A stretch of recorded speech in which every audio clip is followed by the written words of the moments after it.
Welcome, everybody, back to the Follow D Money podcast. In my quest to find interesting people in Indianapolis, I found myself at an event that my boy Flight Creator was holding. It was a men's mental health walk, and it was a lot of interesting gentlemen there. But I came across a young man that I was told about by a friend of the podcast, Quinton Collins. And this gentleman and I had a conversation when we introduced ourselves and tried to figure out how the hell we knew each other. But I realized that his presence there made me feel welcome, not only at that event, but it made me want to welcome him here to the Follow D Money podcast. Ladies and gentlemen, I want to introduce you to Q Collins from the FAR Academy. And Q, welcome to the Follow D Money podcast. What's going on, bro? I appreciate it. Absolutely. We both were on that men's mental health walk. Right. And the thing that jumped out was you brought two young gentlemen with you to that. And you told me why you brought them. Can you tell everybody else why you brought them? I essentially just brought the young men because I don't want to wait until like we this age to start focusing on mental health. You know what I mean? Like you can start focusing on mental health as early as possible. So I wanted them to see that it's okay to prioritize your mental health and also do it around a bigger group of black men, you know what I'm saying, to teach vulnerability. Yep. You know what I'm saying? To teach that it's not a form of weakness. It's actually just you being strong. So that was How long did it take for you personally to realize that your mental health was important? A long time. Did something happen? It took me probably till I was probably about 20, 25. Okay.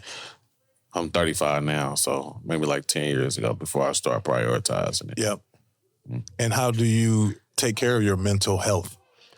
I really just don't do things that don't interest me. Yep. I don't engage in things that don't really build me up. And then I kind of like, I do things that, you know what I'm saying, like that I appreciate, like dealing with my son every single day or kicking it with my homeboys, listening to music, writing.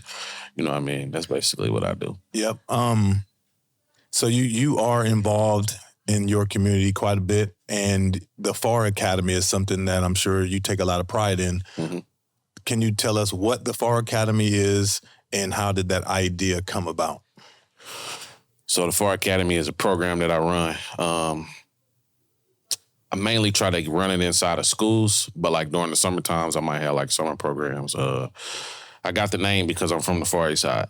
The Far East Side of Indianapolis. Yeah, Far East Side of Indianapolis. So, you know, a lot of people recognize that as the FAR. So I took that and then turned that into like a acronym, Failures Aren't Real.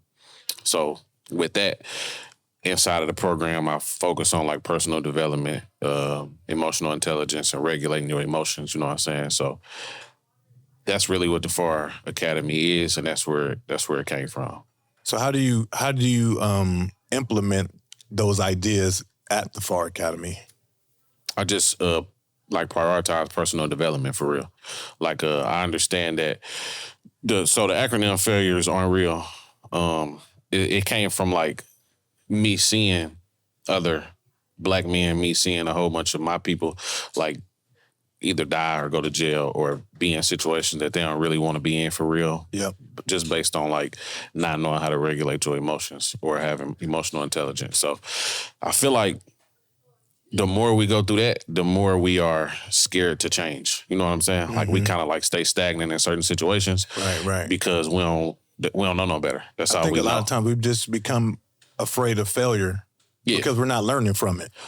But you are, though, every single time you do it. Yeah, but if we stay afraid of it, we're not learning from it is what I'm saying. Like if we take failure as an opportunity to change that behavior moving forward, then we're learning from it. But like if you continue to be afraid, then we're not learning in that way. Yeah, I think it's just all about your mindset as a person. Like if you understand that mistakes are just They really just building blocks to help you become better at what you say you want to do. Yeah. So like if I tell you I want to do whatever it is, nobody get it right on the first time. Right. But these mistakes, these failures are just basically telling you, all right, don't do it that way, do it this way. You know what I'm saying? So that's why I say failures aren't real, because you really learn from every single time that you fail, I guess. Yeah.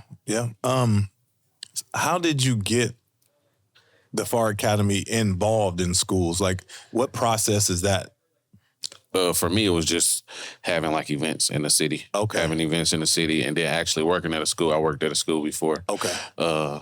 And then I hooked up with one of my guys, and he got a program too. AG, Struggle University, he got a program. So we just combined them, and we just take them into schools and get young boys. He actually do young girls too. And then we just build like that. Man, that's nice. All on the east side. No, I can be anywhere. Anywhere. Like he done been in Fishers. Okay. High school. It can be anywhere. Whoever will accept us, for sure. That's what's up. How does somebody get involved with that? Like, is there a way that people can help you do what you do? Just care. Just care. That's it. I mean, you can get involved if you care. Yep. And you gotta, I don't just accept help from anybody. So you gotta kind of be like a decent person for me to mess with you. Other than that, you know what I mean?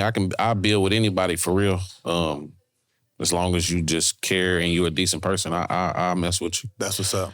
I think like right now with the climate that our community is in, our country is in, we have to start working together to show that we are there for each other. So I don't know what I'm going to do right now, but I've had so many ideas, and I just want to maybe after this reach out to you, run some stuff by you. Mm-hmm. Because I'm trying to work with as many people as I can in the city to get people to feel seen and heard right now.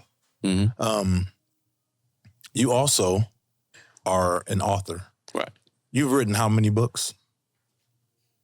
4. I've only put out 2, though. You put out 2, you've written 4. Yeah. And one thing that interests me, we talked about, you encouraged me to write a book because that's what I want to do. Mm-hmm. Can you kind of walk me through the process of, I have an idea, I want to write, I want to publish, and I want to sell books? You want me to tell you what I did, or you want me to? Yeah, like how you did it, because there's different ways of getting a book published, right? Yeah. And however you did it is how you suggested I do it. Mm-hmm. But how do I get that started? Just right. That's for me. That was just it. And I'm a thinker. You know what I'm saying, and I'm a conversationalist. So I just like ask people like random questions, and within those random questions, they give me an answer, and then they want to know my answer. So then from my answer, like I might say something in my mind that I think is, that was hard. So then I put that in my notes.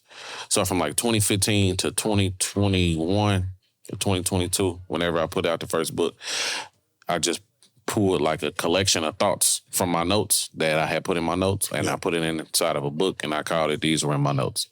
And then from there, I just reached out to somebody out of town. It was an author from out of town that I reached out to, and he told me about Amazon KDP. KDP? Yeah, that's where you publish. You can publish books yourself on there. So you upload all your writings into Canva, and from Canva, like you would create the whole design yourself. Like if you want the words to be sideways, how big you want them, if you want color, so you're gonna design it yourself. You get you a cover made, upload the cover, put it in KDP. Publish it, have Amazon distribute it, create your price, sell it.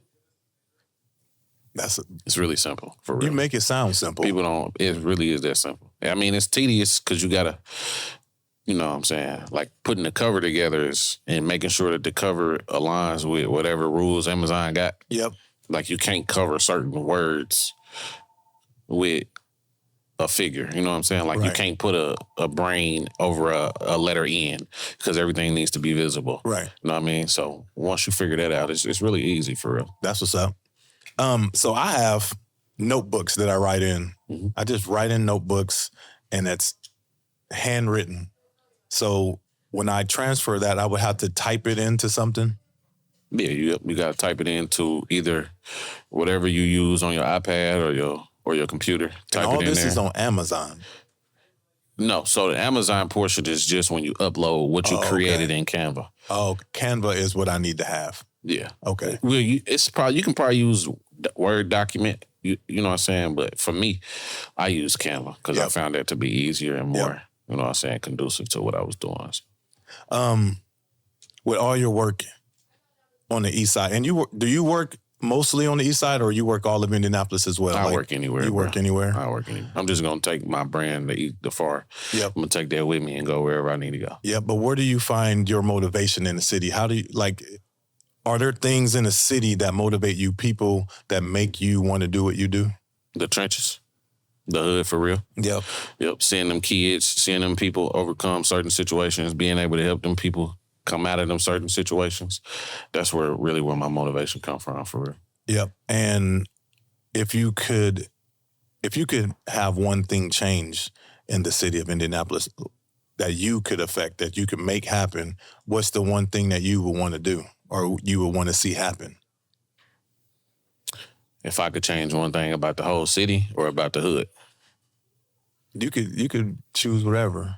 Like if you want to change something about the city, or if you want to just change the hood, what would you change? Because if I was speaking about the hood, I would say what mentality would you want to change about the hood, but what physical thing would you want to change about the city? So in terms of like mentality about the hood, I just want to change war. You know what I'm saying? I want to change like competition, I guess. Yeah. Because it's strength in numbers, you know what I mean? Like we really all we got for real. We don't got the city. That's why I asked you that. Like, you talking about the city or the hood? Because we don't got the city. We just got ourselves. Yeah. You know what I'm saying? So if I could change that, I would want to change the mentality of like competitiveness, war, or just simply like feeling like people are against you. I mean, they are against, you know what I'm saying? They put us against each other, but really and truly, like, we really all we got, for real. Is that kind of like, that's on us to change that though, right? Like, I think that being older, like we've been through where they've been, like us having conversations with like the young gentleman that you brought on the walk, like they can see that you and I aren't in competition. Right. So they don't have to see the competition between themselves either, because one, we were able to be there. If you're in competition with somebody and you end up in jail, what good is that? Not at all. So do you think that the mentality that you have, you have to use your voice in the neighborhoods, in the city? Yeah, but it don't stop there. I'm just like minuscule compared to what's really going on. Right. We got to change like the mentality of adults too. You know what I'm saying? Because they went on that walk, and I'm not saying that this happened, but they went on that walk and they was able to see us come together. And I'm not even saying that they in the trenches. I ain't saying that. I'm just saying like we just use anybody. They just used, yeah. But they went on that walk and then they went back home and they still back in the hood. You know what I'm saying? So they was with us for 2 hours, 3 hours, 4 hours, but they finna go back to their hood. You know what I mean? Yeah. Like they finna go back to survival mode, getting in how they live. So it's more than just those 2 or 3 hours. Like we got to change the mentality of adults. So what needs to change about that? Like what can we offer them?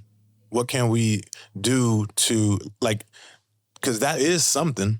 That walk is something. Yeah, for sure. The visual has to be there. Yeah, you got to be consistent with it. Even if that's not there. So after that, what would you suggest? Build a relationship with the people that they live with. Build a relationship with the OGs in the hood. Like, you know what I'm saying? Like, yeah.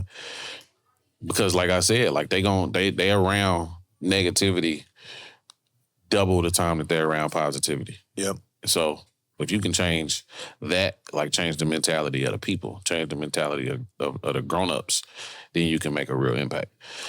And if you can't, then you got to stay consistent with the kids so that when these kids become adults, you don't got that problem. You know what I'm saying? You don't got the problem of competitiveness, war. Like friendly competition is great, but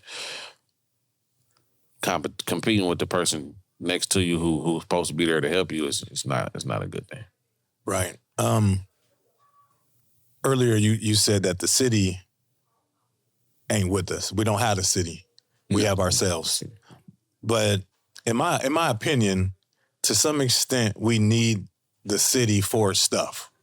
And I say that because when you think about social, political change, there are people who are in control of certain things in any demographic, right? And do you think it's important that we have some kind of knowledge of the people who are politically and socially active in our neighborhoods? Yes. And I think it's important.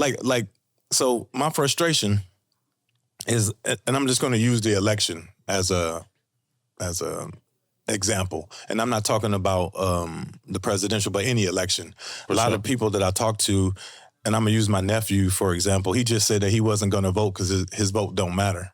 And I think that was a cop-out because it just allowed him to not do any research on what is important to him and what he can change with a vote. How do you think that we can change the mindset of the young people in the hood and everywhere to where they actually think that their vote matters? Because it's hard to do. You got to put people in there who look like them, who understand them, who resonate with them. I'm going to give you an example, like D. Ross. I don't know if y'all know who he is. I don't know D. Ross. He grew up on my side of town where I'm from, you know what I'm saying? He do a lot in the community. Yep. D. Ross catch a lot of flack, you know what I mean? They might feel like he be capping on the internet. And even if he do cap on the internet, so what? All these political people cap on the internet. Yep. You know what I'm saying? D. Ross is really from Post. He really from 42nd and Post for real, like in real life. You ain't gonna go out there and see people or hear people say D. Ross ain't from Post. So D. Ross capping on the internet to gain views for political people, that's the same thing Kamala Harris did, Donald Trump do. All these people do that. But in his heart, he really is for the people. Mm-hmm. So if he got to cap a little bit, you know what I'm saying, to get a little further in politics, that's what everybody do. But when he get a seat at that table, he gonna be able to make that change. And I'm not advocating for liars. I'm not saying that people should be lying or capping. I'm just saying if it's 10 fools in a room, you can't be. Let's not hold somebody else to a higher standard when we don't hold everybody to that standard. Yeah, like if you watching the presidential debate, you watching these people lie. Right. They lying to you. You know what I'm saying? So why are you mad at him for doing that? Just to get a couple views. Well, you know what I think it's an emotional response to anything because you don't hold certain people. If you like somebody, you don't hold them to the same standard as you hold somebody you don't like. Yeah, that ain't cool though. You're gonna find everything wrong with the person you don't like. Yeah, yeah. When you're not in the community doing your thing with the FAR, writing books, what do you do? What do you do outside of all your community work? work? With my son, bro. Yeah, I know you deal with basketball a lot, right? Yeah. He played basketball. He actually got tryouts right now. I just text him my little motivational message. You don't say nothing but okay every time I text him, but that's enough for me. You put a lot of heart and meaning into it. Okay. He just say okay. But yeah, so I deal with that. I just be with my son. That's really it, bro. I don't really be doing too much for real. Yeah. What is the end goal for you with the FAR Academy? What are you trying to achieve ultimately? Just to reach and change as many people as I can, bro. And when you say change, like what are you trying to change in people? Like what do you want them to accomplish? A different perspective. I don't necessarily want to change a person because they are who they are, you know what I'm saying, at their core.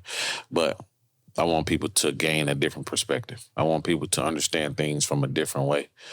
That, you know what I'm saying, like don't be so closed-minded. One way ain't the only way, you know what I mean? Yeah. And it's cool to be, you know what I mean, who you are. It's cool to be street. It's cool to even be a nerd or to be whatever you are. It's cool to be that, but don't think that this is the only way to be.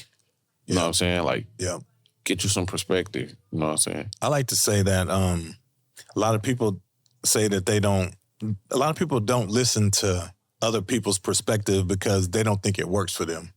And then I look at them and I'm like, well, yours isn't working for you. Right. How you know it So don't how work? the hell you not going to accept another perspective You ain't even when tried what it. you doing is just keeping you in this lane? Yeah. So that's a good thing to do.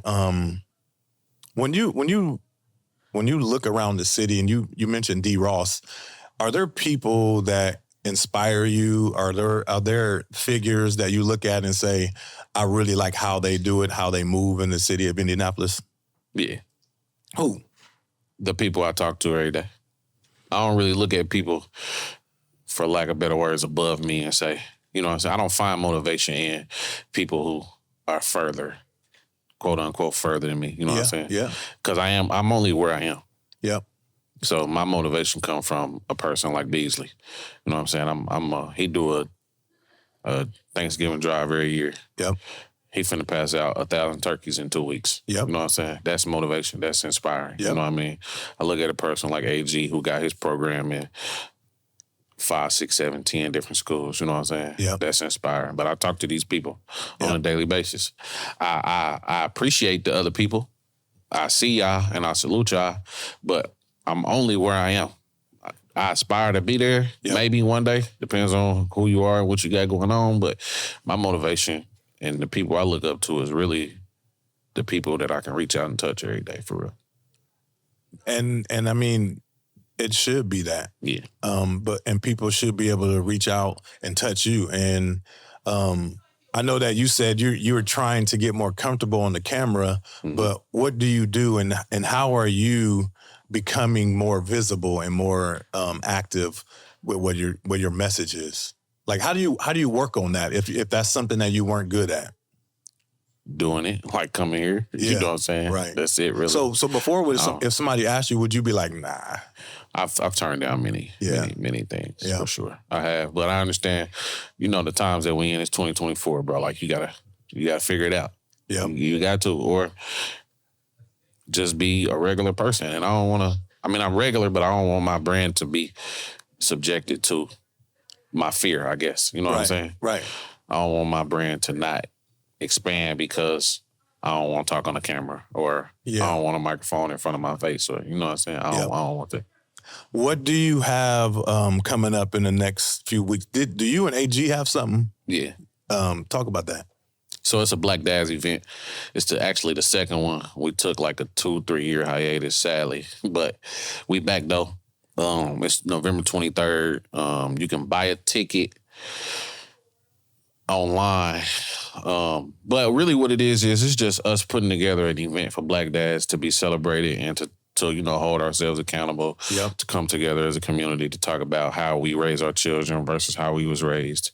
Let people come in there and get it off. Is it like an event where people network together? Is it speakers? Yeah, you can. I mean, we're going to have me, AG, Maxie, and Coach Ready Rock on the panel, and then Ladina and Chino Dollars is hosting it. Yeah. Okay. So you can come in there, like I said, do whatever you need to do. If you into it with whoever, your baby mama, somebody might have been through that and might be able to tell you what to do to navigate through it or whatever. You know what I'm saying? So it's just something where we're just basically celebrating Black Dads because we don't really get that a lot. That's dope, man. All right. Every episode I ask this one question, and I'm interested to hear yours. And my definition has changed because I sit with so many people and they have different perspectives on this word. But how would you define success? Completing a goal. You say what? Completing a goal. Completing a goal. Yeah. Completing a goal. Like whatever, you know what I'm saying? Like success is defined differently for everybody, obviously. Correct. So me is like,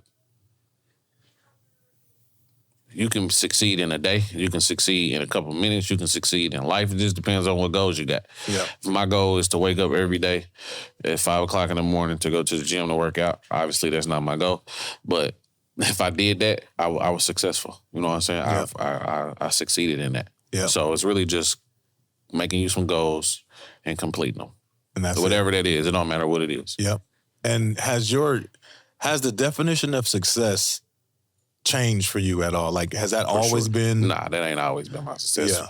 I mean, my definition of success. My definition As of you get success, older, everything changes. Like your whole mindset, your whole perspective of the world changes. And to me, things like that, big things change in your head. And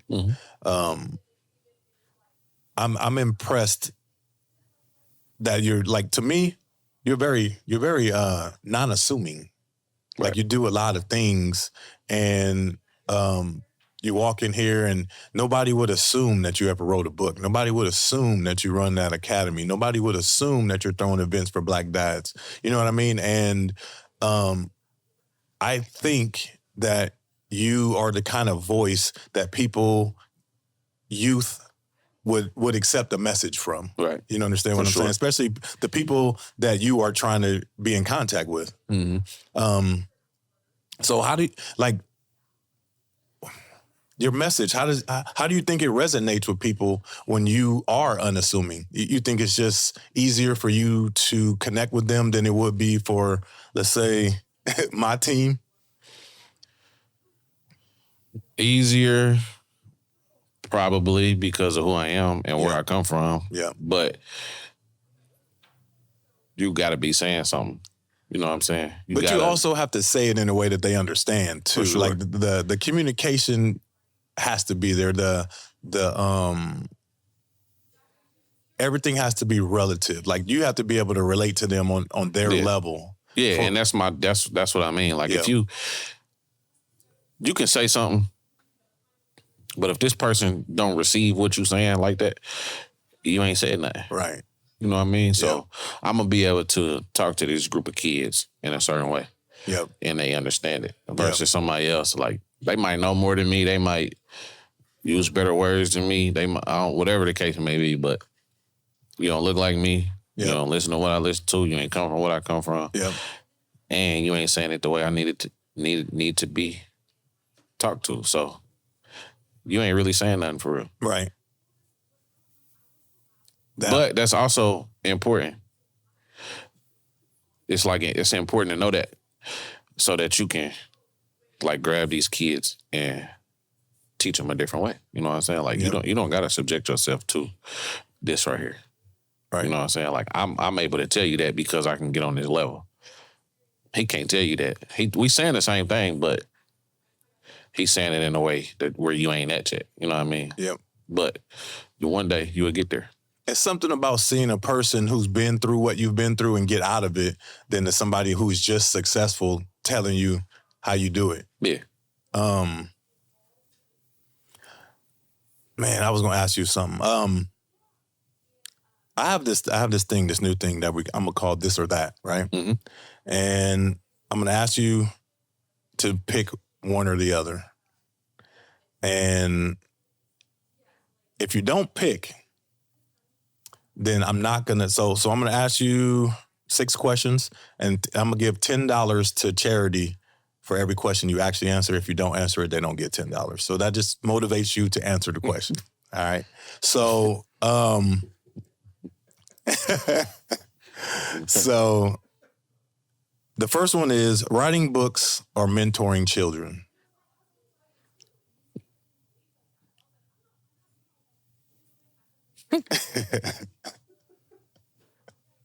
Mentoring children. Mentoring children. Okay. Yeah. That just, you rather do that. Okay. All right. I mean, you want me to? I mean, no, you don't got to elaborate, but you can. Only if you want me to. Yeah, I absolutely. I always want you to.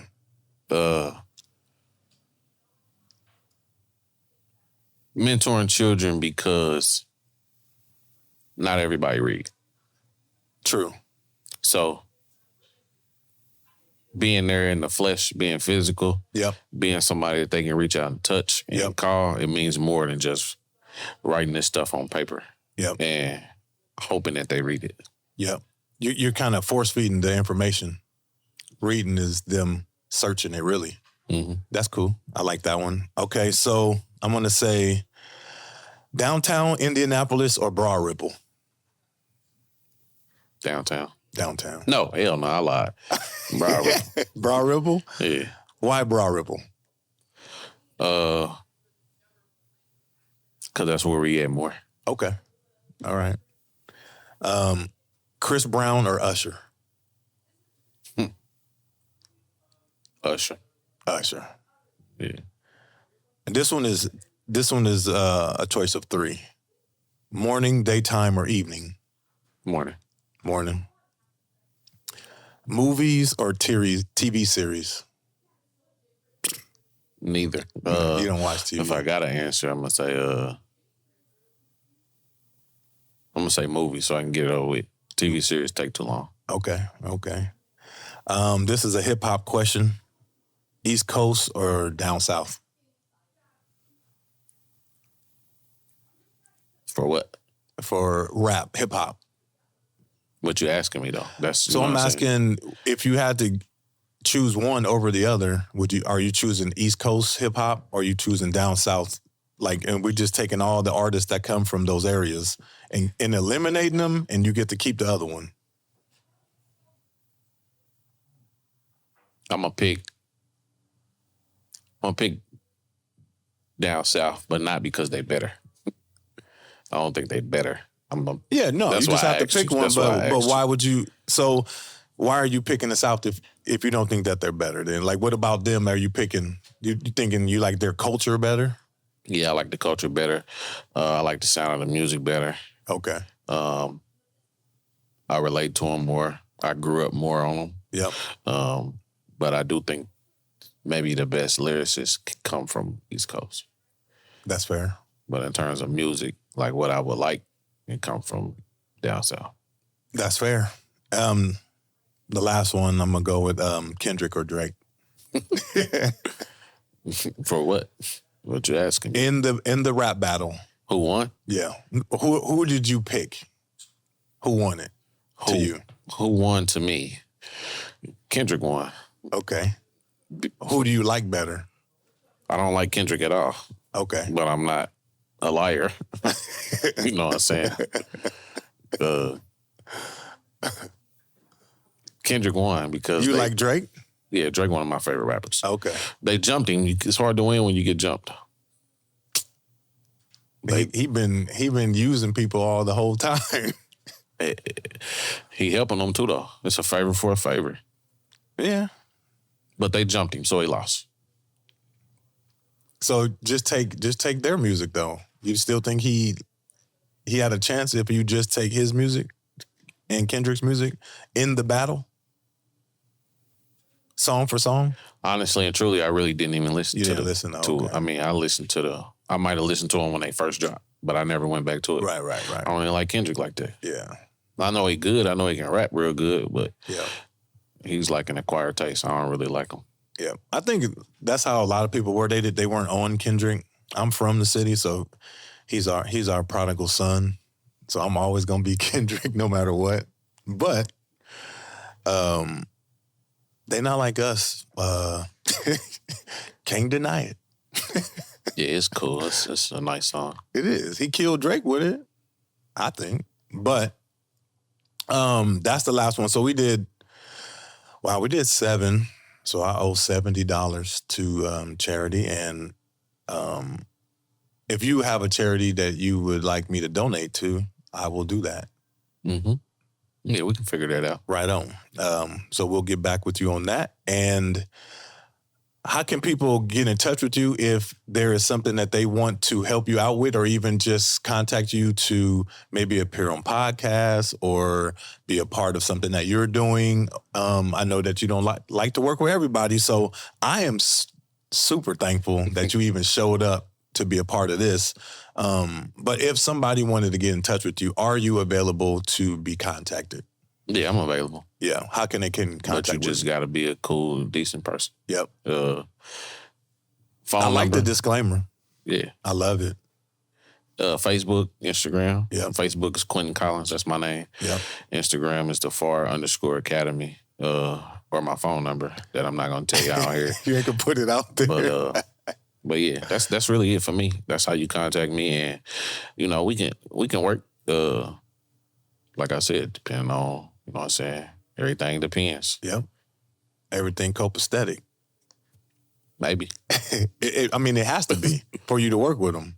For sure. Yeah, that's what's up. Well, hopefully we do something. I want to do something because there's a few people that I respect how they move and what they're doing and what they're trying to put out in the city. And I just feel like I want to do something. So, Curtis and I worked together before, and I know that all he wanted was me to have you on the podcast. He wanted that bad. Yeah. And when I met you, I was like, yeah, bro, I'm gonna go ahead and do that. And thank you for coming out. I appreciate your time. I hope that whatever you do, it is a success.